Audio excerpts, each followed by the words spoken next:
appelle la bioélectronique, qui me semble est de l'avis et des avis les plus autorisés, comme certainement une des voies les plus passionnantes de l'étude de l'être humain qui s'ouvre à nous pour les années qui viennent. Je tiens à ce que nous remercions tout particulièrement le professeur Vincent d'être parmi nous ce soir, car il part en mission officielle pour l'Espagne demain matin, et donc il sacrifie un peu de son sommeil et de sa fatigue pour être parmi nous ce soir, et je crois qu'on peut le remercier.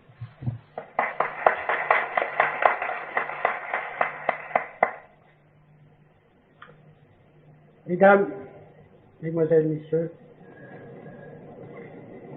c'est pour moi un grand plaisir de venir vous parler aujourd'hui de bioélectronique, bien que nous ne soyons pas dans une faculté de médecine, mais nous sommes en face de bonne volonté de tous ordres qui essayent de se préoccuper de la santé humaine par les pratiques les plus douces et les moins nocives. Et en ce sens,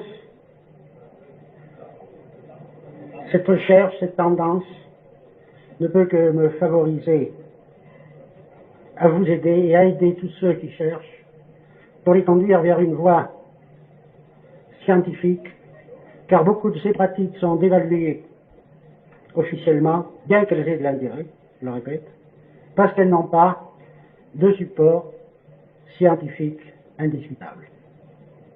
Et je crois que la bioélectronique est en mesure de donner à toutes ces disciplines de bonne volonté, même s'il y en a quelques-unes qui sont peut-être discutables, mais on peut toutes arriver à les valoriser si on sait les accorder avec un domaine et des possibilités de contrôle. Car de quoi s'agit-il? Il ne s'agit pas de dire voici une nouvelle méthode de guérison.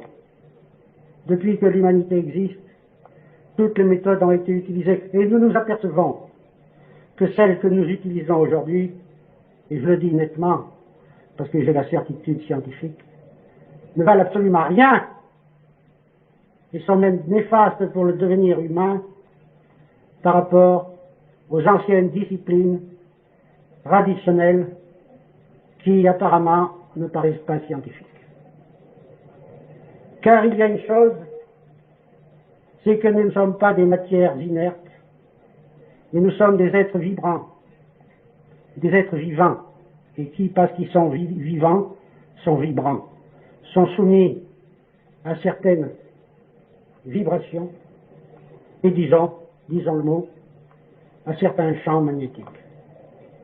Ce qui caractérise à l'heure actuelle, et sur le plan scientifique, le vivant du cadavre, c'est tout simplement une différence de champ magnétique que nous pouvons mesurer par la bioélectronique. Et c'est ce champ magnétique qui explique toutes les possibilités de l'être humain au point de vue de la pensée, au point de vue de toutes les affectivités, au point de vue de la psychologie, etc. Tout cela est une résultante d'un champ magnétique s'appuyant sur un somatique. Mais cela n'est valable qu'à la condition que ce somatique soit lui-même équilibré et non déséquilibré, sinon le champ magnétique est lui-même déséquilibré. Ce qui veut dire en d'autres termes, c'est que le psychique dépend du somatique, c'est-à-dire de notre support matériel, de notre chair. L'esprit est une dépendance, est une dérivée de notre corps, de notre somatique. Si ce corps est malade, le somatique, le spirituel n'existe pas, et le psychologique, où il est, comment je dirais, amoindri, et il ne correspond pas aux valeurs normales. Ce que nous envisageons à l'heure actuelle, c'est justement une médecine essentiellement électromagnétique qui soit à l'harmonie de l'univers. Nous savons maintenant, je ne peux pas rentrer dans les détails, il faudrait des heures et des heures, nous savons que l'univers est essentiellement électromagnétique. Nous le savons officiellement. Depuis qu'un prix Nobel a été accordé en décembre 1979 à à un physicien pakistanais et à 2 physiciens américains USA qui ont démontré à partir des neutrinos que toutes les manifestations de l'univers, aussi bien les phénomènes de gravitation que les phénomènes interatomiques, étaient d'ordre électromagnétique. Ce n'était pas nouveau, mais c'était nouveau pour la compréhension du monde scientifique, parce qu'en 1958, donc il y a 22 ans, j'avais écrit dans une revue d'ingénieurs, l'ingénieur constructeur, 3 séries d'articles sur 6 mois, représentant 60 pages, et exposant que l'univers et la vie étaient liés, que la vie était une conséquence de l'univers, et que tous deux étaient électromagnétiques. Évidemment, c'était prématuré, et cette hypothèse n'a pas été retenue, mais voilà que maintenant, elle est devenue officielle depuis que des étrangers se sont accaparés de l'idée qui avait été dite 22 ans avant, et l'ont fait leur. Et c'est ainsi que les choses se déroulent habituellement en France, où nous avons beaucoup d'idées, paraît-il, mais nous sommes incapables de les exploiter, c'est les autres qui doivent en profiter. Cela dit n'empêche de conclure ceci, c'est que la vérité est une, elle est bien établie. Nous sommes dans un monde essentiellement électromagnétique, aussi bien, je l'ai dit, pour la gravitation que pour les forces interatomiques, ou toutes celles qui peuvent se manifester à la surface de la Terre, que ce soit les orages, ils sont électromagnétiques. On le sait, la foudre, ça, tout le monde le sait, mais il ne se doute pas du reste. Les phénomènes volcaniques sont électromagnétiques, tous les courants telluriques sont électromagnétiques, les tremblements de terre sont des orages souterrains. C'est pas la Terre qui s'effondre, ce sont les orages souterrains. À telle enseigne que dans certains tremblements de terre, d'abord, lorsqu'ils se sont manifestés, des gens sont foudroyés, sont électrocutés par les décharges qui se produisent sur le globe. Mais bien avant, vous avez la prémonition de la catastrophe qui se manifeste chez les animaux qui sont très sensibles, comme les chats notamment, les serpents et les chiens. Ce sont les serpents les premiers qui, dans un sol qui commence à avoir un potentiel qui augmente, un potentiel électromagnétique, les serpents sortent de leur trou et se répandent à la surface de la Terre. C'est un signe que les Chinois ont observé depuis longtemps et qu'ils savent, lorsqu'on voit un déluge de serpents ou de rats à la surface de la Terre, c'est qu'il y a des catastrophes qui vont se manifester. Le chat, lui, il quitte l'habitation où il ne peut plus rester, car il est très sensible aux effets électromagnétiques, et il quitte la maison. Le chien, lui, il hurle à la mort. Or, si vous avez de la mémoire, ou si vous avez des archives sur les tremblements de terre par les journaux, vous verrez qu'à la veille des tremblements de terre, les chiens hurlent à la mort et les chats ont quitté le domicile. Pourquoi? Parce qu'il y avait des effets électromagnétiques. Mais ça, c'est pour la Terre, mais pour les êtres vivants. Les êtres vivants, c'est la même chose. Nous sommes des êtres électromagnétiques. D'ailleurs, dans le langage populaire, on a dit depuis longtemps, l'être vivant est constitué par l'étincelle de vie. Qu'est-ce que ça veut dire? Eh bien, l'étincelle de vie, nous le savons maintenant, depuis que par les mesures bioélectroniques, et cela date de 1976, j'ai démontré que le spermatozoïde, agissant sur l'ovule lors du phénomène de fécondation, a pour effet de produire une décharge électrique sur l'ovule de 480 000 volts. Évidemment, il y a très peu d'ampérage, il y a très peu de puissance, mais il y a un potentiel très élevé qui a pour effet de coaguler immédiatement l'ovule et de permettre la préservation de cet ovule de l'atteinte de toute autre attaque de spermatozoïdes. Les Égyptiens avaient observé ce phénomène depuis très longtemps, puisqu'ils disaient la fécondation, et cela je parle dans le livre de Thoth que l'on trouve au temps de Ménès, c'est-à-dire 5000 ans avant Jésus-Christ, où il parle que la fécondation des humains et des animaux est effectuée par un feu céleste. Il disait c'est le feu de Sirius, c'est le feu de Sotis. Sotis c'est l'étoile Sirius qui assurait la base du calendrier égyptien. Eh bien, ce feu céleste, c'était une décharge électrique, tout simplement, mais que maintenant, avec la physique atomique, nous sommes en mesure de chiffrer. J'ai trouvé 480 000 volts, les derniers calculs avec les physiciens à Paris, eh bien, oh, ici, c'est pas 480 000, c'est 100 000 ou 520 000, ça n'a pas d'importance. L'essentiel est de savoir et de retenir que la fécondation correspond à un phénomène électrique très important. Mais il faut pour cela que celui qui donne le spermatozoïde, c'est-à-dire le mâle, soit en état de santé. Alors vous savez, à l'heure actuelle, ce qui se produit, c'est qu'il y a beaucoup de stérilité, il y a beaucoup de couples qui voudraient avoir des enfants, de jeunes couples qui ne peuvent pas en avoir. Pourquoi? Parce que le mâle, le donneur de spermatozoïdes, n'est pas suffisamment potentialité en énergie négative de façon à produire ce potentiel. Et pourquoi cela? Et alors là, nous arrivons au drame abominable, ce que j'appelle le massacre de notre civilisation par les erreurs qui ont été accumulées durant ce dernier siècle, et même avant. Je parlais des vaccinations. Les vaccinations qui sont des éléments de pollution du somatique des individus ont pour effet de modifier leur potentialité et de les réduire, au lieu de leur donner des potentialités négatives qui sont créatrices, car on ne crée la vie que dans le négatif et non dans le positif. Le positif correspond à un excès d'énergie nuisible pour les électroniciens, je le précise, vous n'êtes pas tous électroniciens, l'énergie négative est celle de l'électron. Tandis que l'énergie positive est une énergie à trous qui n'a pas d'électrons. C'est une énergie bâtarde, positive, mais qui n'a pas le sens de la vie. La vie ne peut se faire qu'en présence d'électrons qui a le plus grand champ magnétique possible, celui qui donne la vie. Et alors qu'est-ce qui nous arrive à nous? Eh bien, il nous arrive à nous que nous sommes des êtres dégénérés.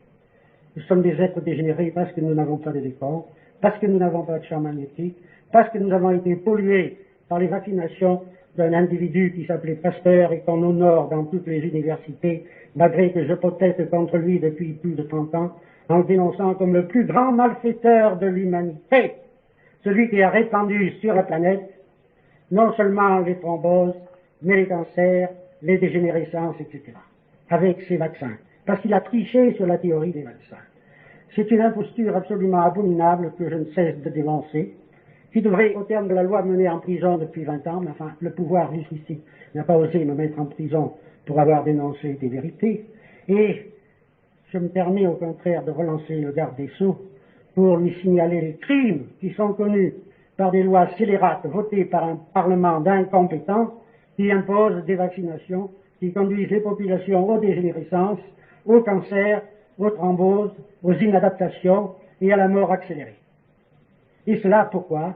Parce qu'on a supprimé le champ magnétique.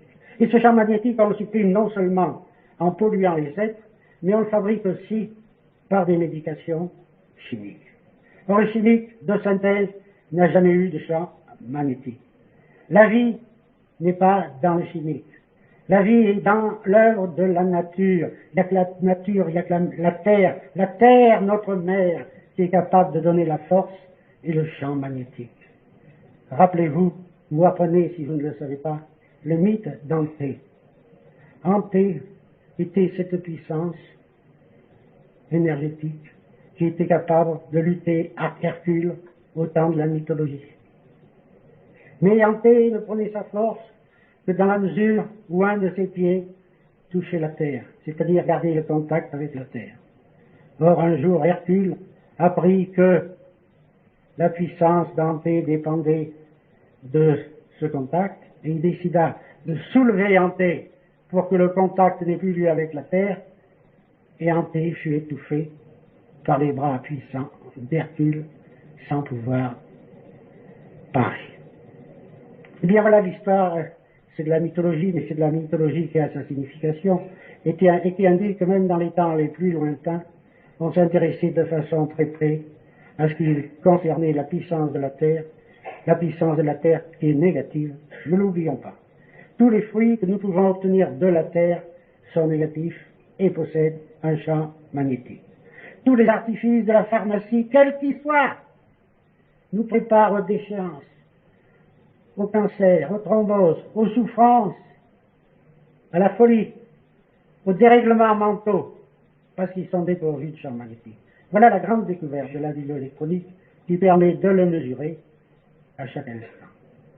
Un sujet normal et un sujet qui reste dans certains cadres et de potentiel protonique, c'est-à-dire acide, et de potentiel électronique. Et c'est en cela qu'il faut voir tout l'intérêt que peuvent présenter les nouvelles disciplines qui sont présentes, qui sont envisagées de tout ordre, si elles apportent quelque chose qui est en mesure de favoriser le champ magnétique, elles sont bonnes pour l'individu. Si au contraire elles ont pour effet de détruire, d'anéantir ou de diminuer les potentialités du vivant, elles sont néfastes. Et la bioélectronique vous donne les moyens de mesurer et d'apprécier mathématiquement, très exactement, le destin et les possibilités réelles de toutes ces applications par des mesures. Ces mesures sont effectuées sur le sang, sur la salive et sur l'urine. Le sang plus la salive donne l'énergie positive et la salive donne l'énergie négative, celle qui est éliminée. Pour qu'il y ait une bonne santé, il faut que l'énergie soit très résiduelle, soit très légèrement positive.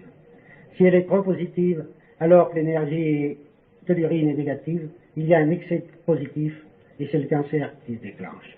Parce que le cancer n'est pas autre chose qu'une possibilité exagérée de développement d'une énergie positive, c'est-à-dire sans électrons, c'est-à-dire sans champ magnétique. Et on voit alors dès lors toutes les maladies. Je vous ai parlé des maladies mentales, mais elles ont toutes passé à l'ordre du jour, parce que la bioélectronique conçue il y a à peu près, depuis 1935, nous sommes en 80, ça fait 45 ans, ont été enseignés en Allemagne à partir de 60, étudiés en Allemagne depuis 60, c'est-à-dire depuis plus de 20 ans, et reconnus entièrement valables dans toutes leurs possibilités, étudiés sous toutes les phases possibles des maladies. Et ce qui a fait et a justifié la création d'une société internationale d'intérêt public sur la bioélectronique Vincent, dont je suis simplement le président d'honneur à vie, car la direction effective doit rester à des médecins et à des jeunes qui sont empathiques avec le malade. Moi-même, je ne suis pas médecin, je suis ingénieur et physicien, j'ai conçu les théories, et ce sont les médecins qui les appliquent et qui ont reconfirmé la valeur de ces théories. Eh bien, ceci vous est dit pour que vous sachiez ce qui existe, quelles sont les possibilités que nous avons actuellement pour pouvoir déterminer l'état d'un terrain biologique. Vous dire très rapidement si vous êtes sur le cancer, si vous préparez à un cancer ou une thrombose, si vous êtes en déficience d'âge ou en augmentation, si vous êtes rajeuni ou si vous êtes vieilli, si vous allez vers la catastrophe ou non, tout cela se voit très simplement sur les mesures. C'est un bilan électromagnétique qui est fait et qui ne trompe pas parce que la vie est très électromagnétique. Le jour où vous avez des fatigues, vous vous sentez fatigué, eh bien il y a quelque chose qui n'est pas normal. C'est pas de prendre des médicaments. Les médicaments, je vais vous les indiquer, les grands médicaments, ils sont naturels, ceux qui permettent, qui ont fait des miracles. Et dans toutes les positions, je vous en citerai quelques-uns, qui sont absolument incroyables, mais qui correspondent maintenant à des explications et à des certitudes absolument scientifiques. Qu'est-ce que nous sommes? Que sont les animaux? Nous sommes des êtres qui sont constitués de 65% d'eau. 65% d'eau. La vieillesse se caractérise par quoi? Par le raidissement, par la diminution d'eau, par une baisse du taux d'hydratation qui peut baisser jusqu'à 45%, et à ce moment, les plus graves catastrophes sont prévisibles, mais qui baissent progressivement. Donc c'est ce taux qu'il faut surveiller. C'est ce taux qui règle tout. Parce que l'eau, ne l'oubliez pas, l'eau est un liquide absolument extraordinaire. L'eau pure, et alors là je fais un distinguo entre l'eau pure et l'eau minérale.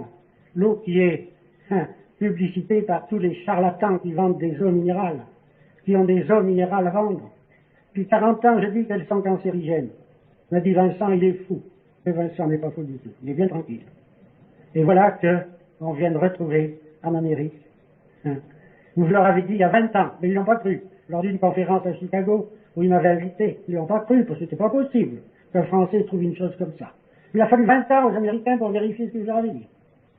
Que les cellules cancéreuses étaient bourrées de minéralisation, et que c'était cette minéralisation qui créait une pression osmotique, laquelle produisait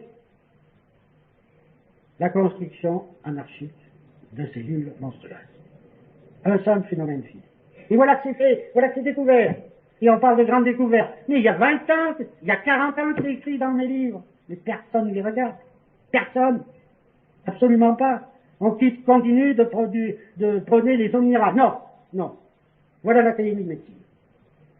Voilà l'Académie de médecine qui, ces jours-ci, la brochure, viennent dénoncer l'usage des eaux minérales. Ben, on en a attendu 40 ans. Parce qu'il y a 40 ans, j'ai discuté avec les messieurs Avec 40 ans, je leur ai dit, les eaux minérales, lors de réunions, sont cancérigènes. Bien entendu, ils n'y ont rien cru. Je leur ai expliqué les codes physiques, etc. Mais ils n'y comprenaient rien. Ils ne sont pas physiciens. Ils étaient médecins. Le médecin n'est pas un physicien. Mais il doit devenir un physicien s'il veut faire de la bonne médecine. Sinon, il ne comprend absolument rien à ce qu'il fait. C'est pas de donner des médicaments qui sont chargés lorsqu'on a un cancer. C'est de supprimer la cause. C'est d'éliminer. C'est de diluer. Et quel est le remède? C'est l'eau. On dit, Vincent, mais c'est un charlatan, l'eau. Je ne la vends pas, l'eau, ça ne me rapporte rien. Je ne vends pas un remède de bonne femme à 100 francs ou à 200 francs. Là, on aurait le droit de dire, je suis un charlatan. Moi, je ne vends pas l'eau. Je vous vends la vérité. Je vous la donne. Je vous la vends pas. Vous la voulez, vous la voulez pas. Écoutez mon enseignement. Mais ne vous plaignez pas si vous souffrez. Parce que vous serez les premières victimes de votre endettement. Il faut comprendre des choses. Rien n'est mystérieux en ce monde. Chaque chose a une cause.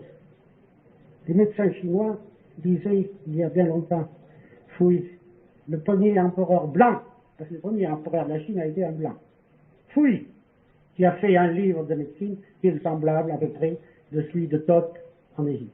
Car j'ai étudié toutes ces civilisations, et peut-être certains d'entre vous ont-ils lu un de mes livres qui s'appelle Le paradis perdu de Mu, où je relate beaucoup de ces faits extraordinaires. D'ailleurs, il y a M. Godefroy, à quelques-uns de ses ouvrages, ceux que ça intéressera, il est au... Je ne fais pas ça pour la propagande de mes livres, mais pour vous documenter, si vous désirez vous documenter. Bien, qu'est-ce qu'il dit Fouille au début? Conseil aux médecins. Quand tu soignes, crains de déplacer le mal. Ne donne pas un remède qui, pour guérir une maladie, va en provoquer une plus grave. Et plus loin, plus tard, bien plus tard, un disciple de Confucius, Puyi, 250 ans avant Jésus-Christ, dit, mais en fait, en toute chose, le médecin doit d'abord rechercher la cause. À quoi sert de guérir si on ne connaît pas la cause qui a produit le mal? Car à vouloir chercher à guérir sans connaître la cause, on risque de provoquer une maladie beaucoup plus grave. Et c'est ce que nous avons fait.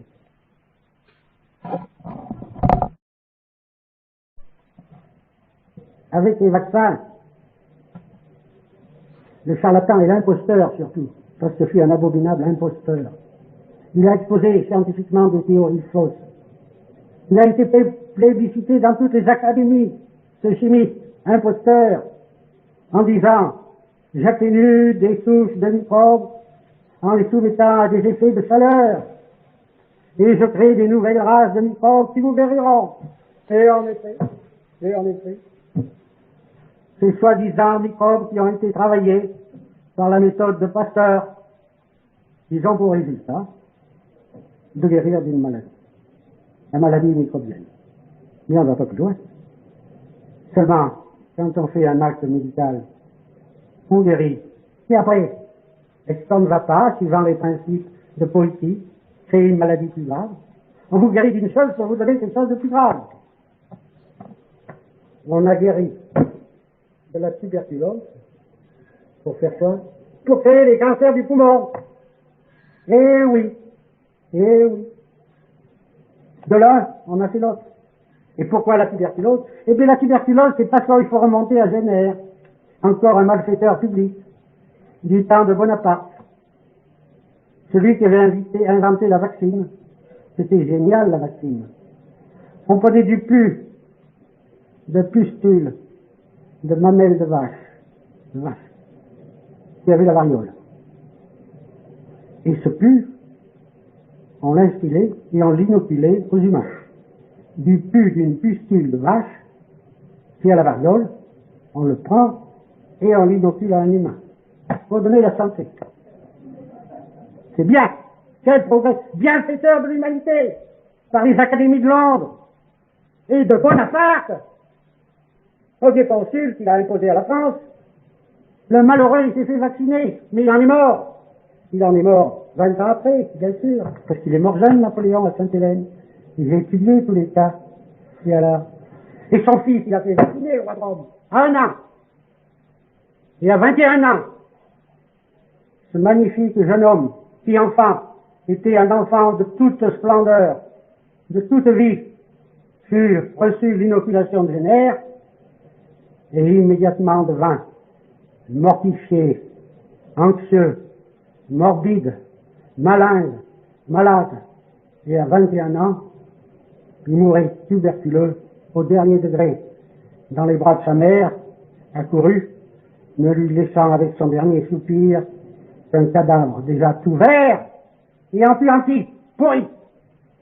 Et à l'autopsie, c'est qu'il y a les documents autrichiens que nous ne savons pas en France, donc dedans. Et à l'autopsie, le cadavre était rempli de tubercules. Parce que qu'on lui avait injecté, c'était de la semence du pus, de la pustule de vache. Or, ce pus, qu'est-ce que c'était? Eh bien, c'était une mycobactérie tuberculis, c'est-à-dire mycose champignon. C'est un champignon. On lui a inoculé du champignon qui ont mis 20 ans à prospérer dans l'organisme. Et ce fameux Jenner, bienfaiteur de l'humanité, proclamé bienfaiteur de l'humanité en 1800, comme Pasteur, bienfaiteur de l'humanité, et il a créé le cancer. L'autre a créé la tuberculose. Et pour enlever la tuberculose, on a fait le cancer. Et ça fait 200 ans que cette plaisanterie dure, que la sécurité sociale n'en peut plus, que les gens sont malades, que les femmes craignent le cancer comme les hommes, que les hommes s'effondrent avec des thromboses. Étant jeune, même phénomène. Et alors, vaccination. Et on continue les vaccinations.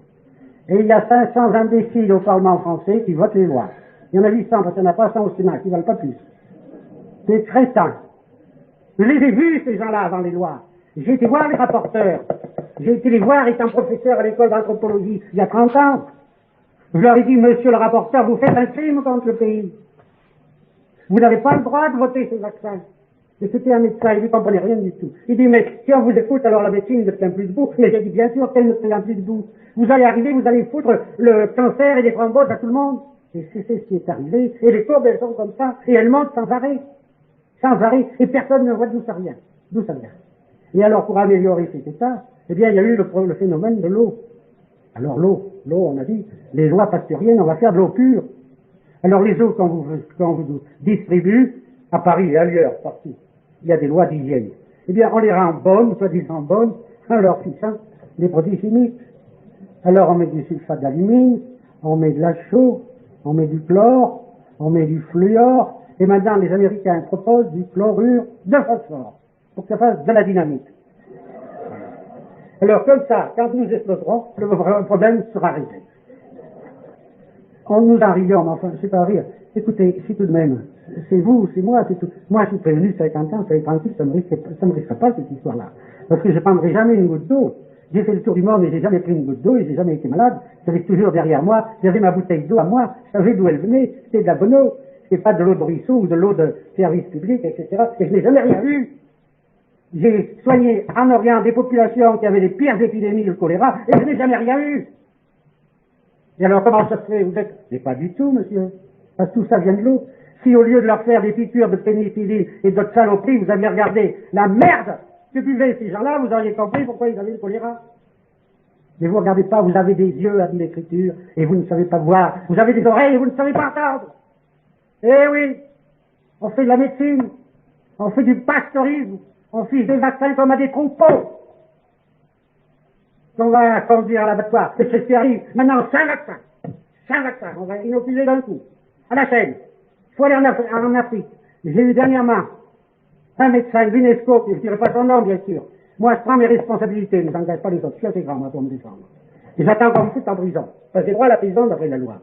Chaque fois que je parle contre les vaccinations, j'ai droit à 2 ans de prison. Je dois avoir à peu près 400 ou 500 ans de prison à l'heure actuelle. Alors, vous voyez...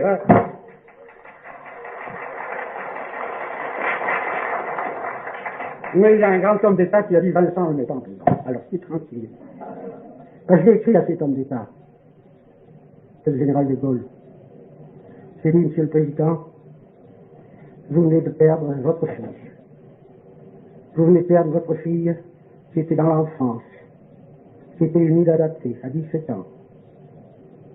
Et des méchantes langues ont dit que c'était une question héréditaire. Non, soyez tranquille, ce n'est pas ça. Votre fille est une des victimes parmi les centaines de milliers de victimes et les millions de victimes qui existent en France. Elle a été une victime du pasteurisme et des vaccins. Vérifiez Vérifiez, Monsieur le Président, vérifiez les vaccins qu'il a fait. Et le général de Gaulle m'a écrit, cher monsieur,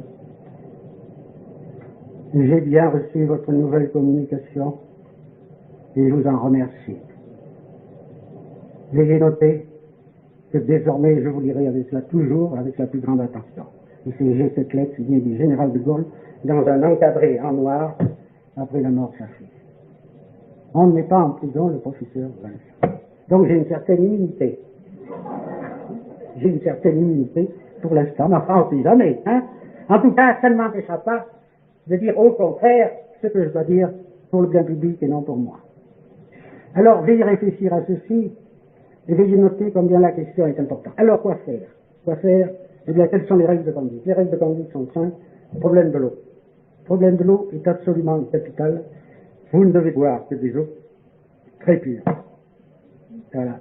Voilà. Ah, c'est le drame.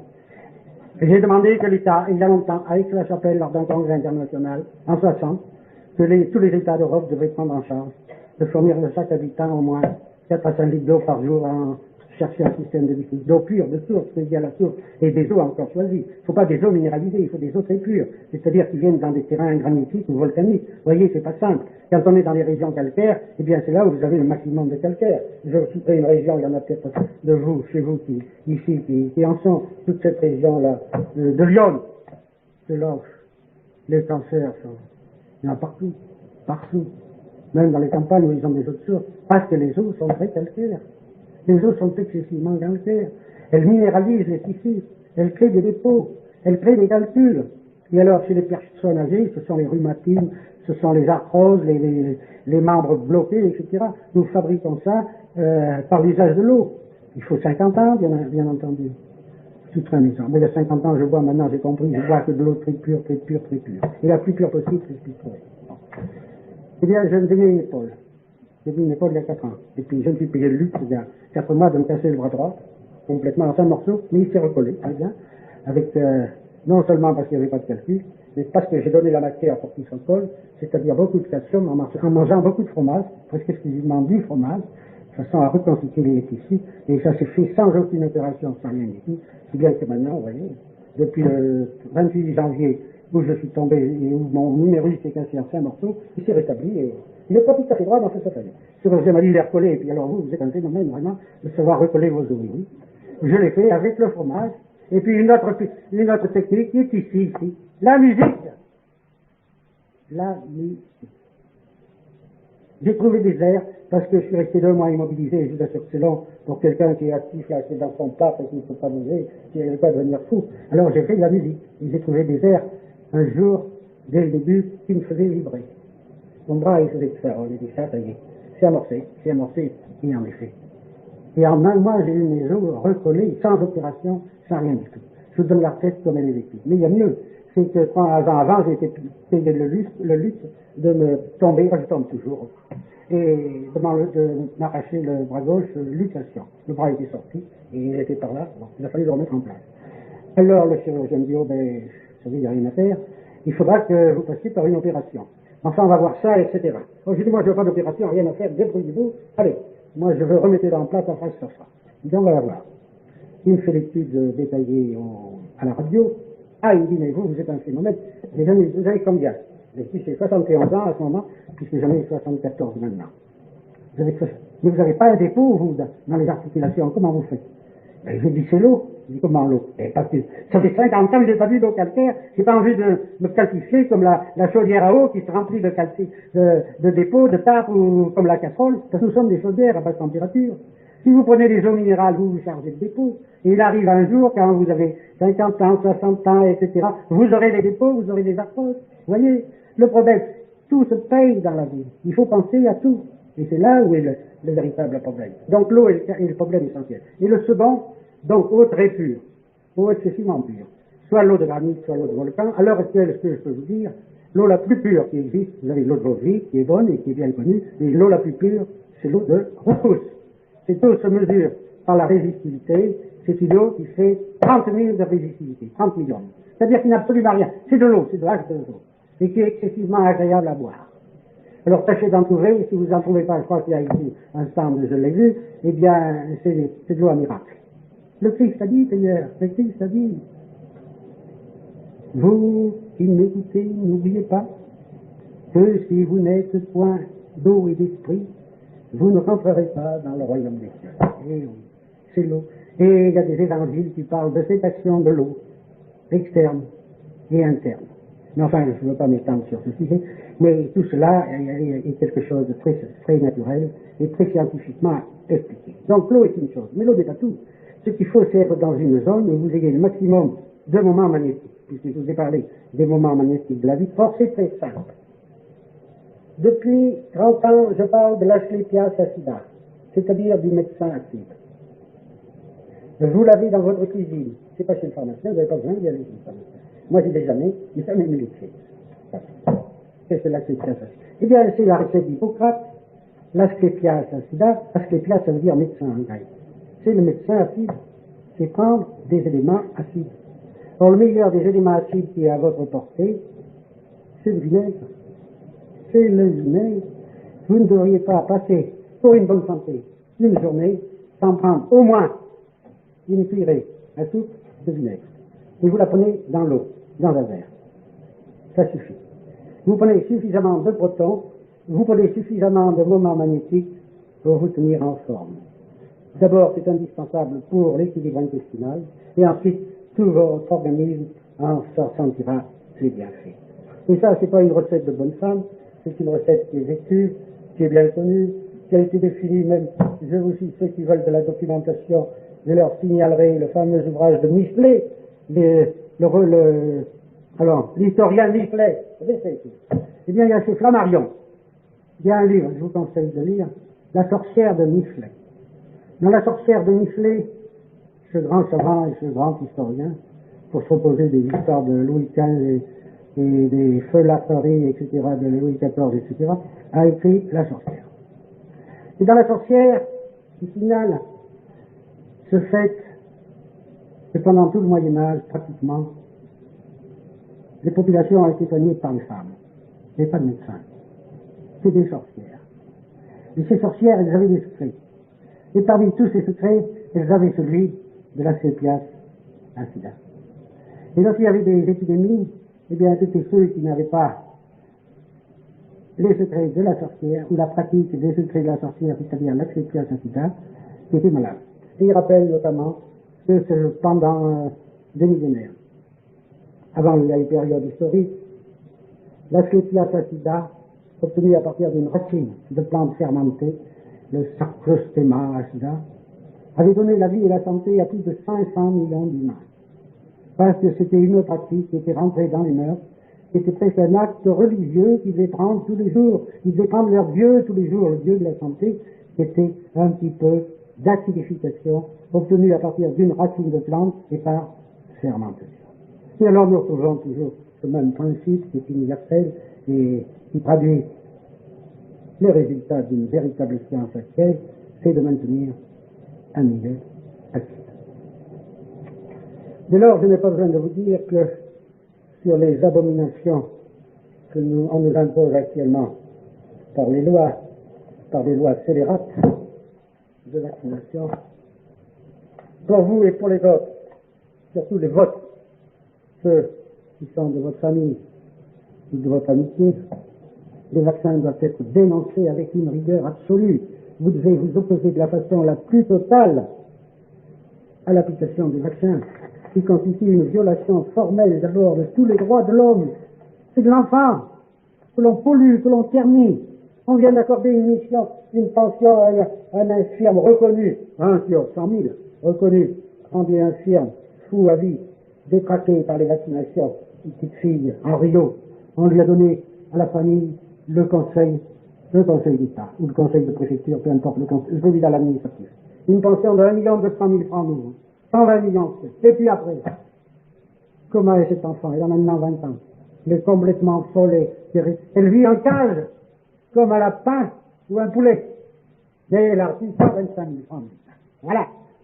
Parce que l'État est responsable des pollutions qu'il impose par des lois scélérates, d'abomination, institué au nom d'un imposteur qui s'appelait Pasteur et qui a répandu sur nous toutes les dégénérescences, le cancer, les thromboses, etc. Et voilà ce que j'entends répandre partout dans le monde. Et je commence et je poursuis à l'étranger pour dénoncer cette imposture qui a créé le drame du cancer que l'on recherche partout.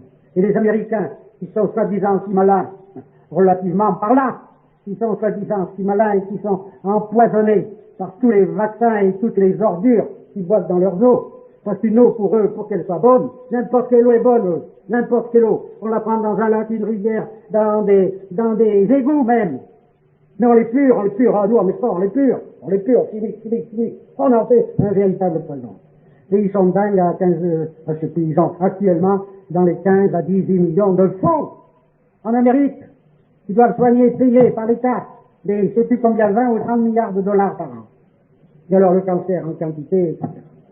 Donc vous voyez ce drame de la civilisation que l'on refuse de reconnaître. On reconnaît, mais enfin on n'applique pas. On vous traite de charlatans quand vous leur signalez le fait avec toutes les preuves, mais on ne veut pas appliquer ce qui correspondrait, n'est-ce pas, à une mesure logique. Lorsqu'on dénonce un assassin ou un homme qui fait du mal, eh bien on le met en prison, on l'arrête. Là non, on continue.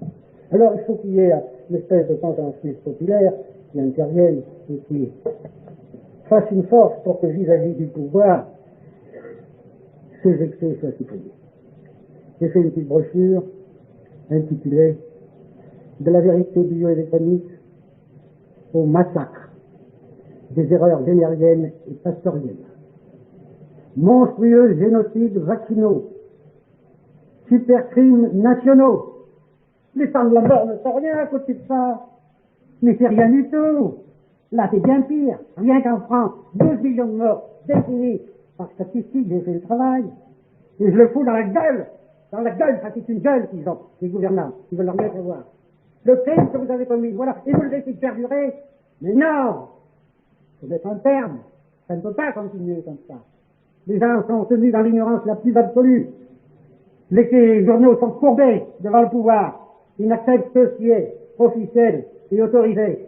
Et pendant ce temps, on massacre les masses. 12 500 000 Français massacrés de 1920 à 1974 par des lois scélérates. Il faut choisir désormais. Ou la révolte, ou l'acceptation du massacre.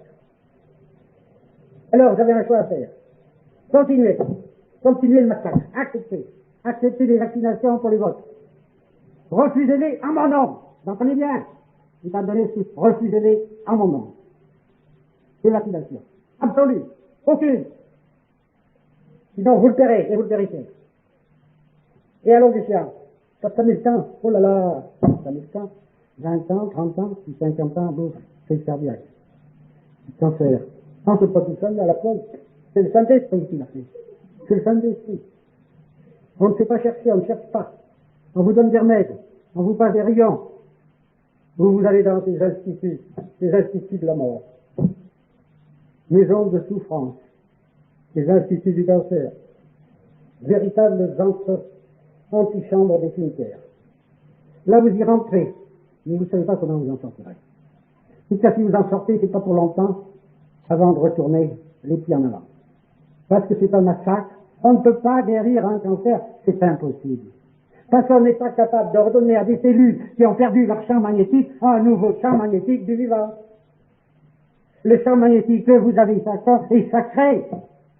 Il ne peut pas se renouveler. Si on vous le brûle, si on vous l'enlève, vous êtes perdu. C'est fini. Ah, bien sûr, le fameux Maté, professeur du cancer à l'école de médecine de Paris.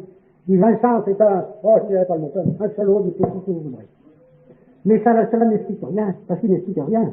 Puisque moi j'explique, je dis, je ne suis pas là pour vanter une camelote, j'ai rien à vanter. Je suis là pour dire en libre citoyen ce que je suis.